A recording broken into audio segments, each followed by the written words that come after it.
আসসালামু আলাইকুম। আমন্ত্রণ বাংলাভিশন সংবাদে আপনাদের সাথে আছি জেবা রহমান।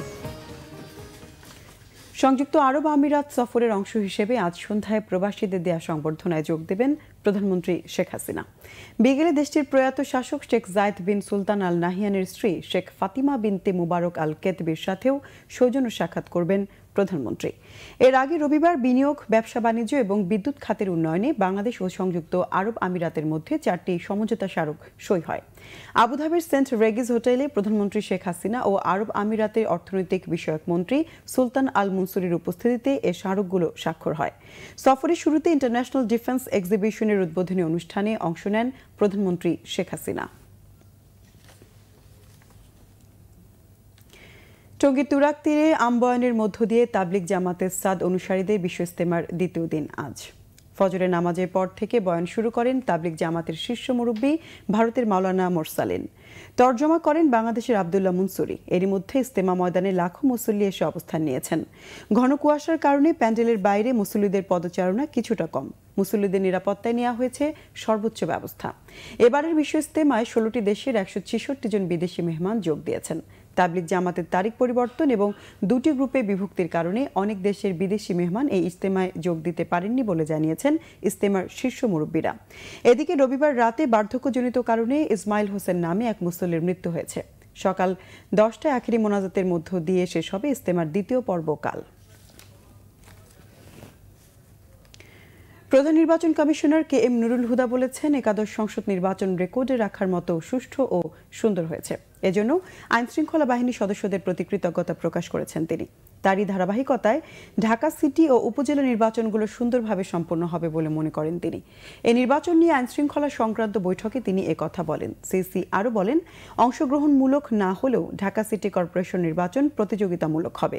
তাই এই নির্বাচন যেন প্রশ্নবিদ্ধ না হয় সেদিকে দৃষ্টি রাখতে সংশ্লিষ্টদের প্রতি নির্দেশ দেন সিসি।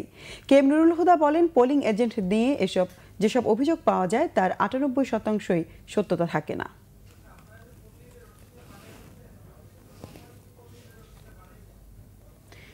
চার বছর পর মুক্তমনা লেখক ব্লগার অভিজিৎ রায় হত্যা মামলার চার্জশিট চূড়ান্ত করেছে পুলিশের কাউন্টার টেরোরিজম ইউনিট। এটি অনুমোদনের জন্য পাঠানো হয়েছে স্বরাষ্ট্র মন্ত্রণালয়ে। অনুমোদন মিললে আদালতে জমা দেওয়া হবে বলে জানিয়েছেন মনিরুল ইসলাম। মামলার মূল পরিকল্পনাকারী বরখাস্ত মেজর জিয়া সহ 6 জনকে আসামি উল্লেখ করা হয় চার্জশিটে। সোমবার সকালে ডিএমপি মিডিয়া সিটিটিসির প্রধান জানান, ব্লগার অভিজিৎ হত্যার মূল পরিকল্পনাকারী সেনাবাহিনী চাকরিচ্যুত মেজর জিয়া। তার নেতৃত্বে 11 জন এই হত্যাকাণ্ড ঘটায়। আসামিদের মধ্যে 5 জনের নাম পরিচয় পাওয়া না যাওয়ায় বাকি 6 জনের নামে চার্জশিট দেওয়া হয়েছে। গ্রেফতার হওয়া আসামিদের মধ্যে মুকুল গোয়েন্দা পুলিশের সাথে বন্দুকযুদ্ধে নিহত হয়।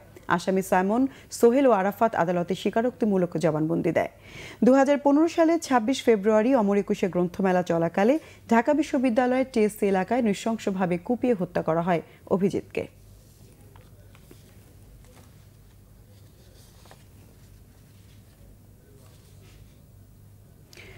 আগামীকাল সন্ধ্যা 6টা থেকে বুধবার সকাল 6টা পর্যন্ত রাজধানীর বিভিন্ন এলাকায় গ্যাস সরবরাহ সাময়িকভাবে বন্ধ থাকবে। এক সংবাদ সম্মেলনে এ তথ্য জানিয়েছে Titas gas transmission and distribution company limited কর্তৃপক্ষ। সংবাদ সম্মেলনে আরও জানানো হয়, মিরপুর, শ্যামলী, মণিপুরি পাড়া, আগারগাঁও, মোহাম্মদপুর, ধানমন্ডি, গণভবন, জাতীয় সংসদ ভবন, কলাবাগান, হাজারীবাগ, ঢাকা বিশ্ববিদ্যালয় এলাকা, বুয়েট, শাহবাগ, গ্রিন রোড, পুরান ঢাকা, বঙ্গভবন, গোপীবাগ, স্বামীবাগ, রামপুরা, বনশ্রী, নন্দীপাড়া, মগবাজার, সিদ্ধেশ্বরী, সেগুনবাগিচা, মিন্টু রোড, তেজগাঁও, খিলগাঁও, বাসাবো, মতিঝিল, কমলাপুর এলাকার আবাসিক, বাণিজ্যিক, শিল্প ও সিএনজি সহ গ্রাহকদের গ্যাস সরবরাহ বন্ধ থাকবে। মেট্রো রেল প্রকল্পের আওতায় পাইপলাইন স্থানান্তরের কারণে গ্যাস সরবরাহ বন্ধ থাকায় গ্রাহকদের কাছে দুঃখ প্রকাশ করেছে Titas gas transmission and distribution company limited কর্তৃপক্ষ। দর্শক, এ ছিল এখনকার মতো। পরের সংবাদ বিকেল 5টায় দেখার আমন্ত্রণ রইল। এছাড়া ফেসবুকে বাংলাভিশন সংবাদ সরাসরি দেখতে লগ ইন করতে পারেন facebook.com/বাংলাভিশনে।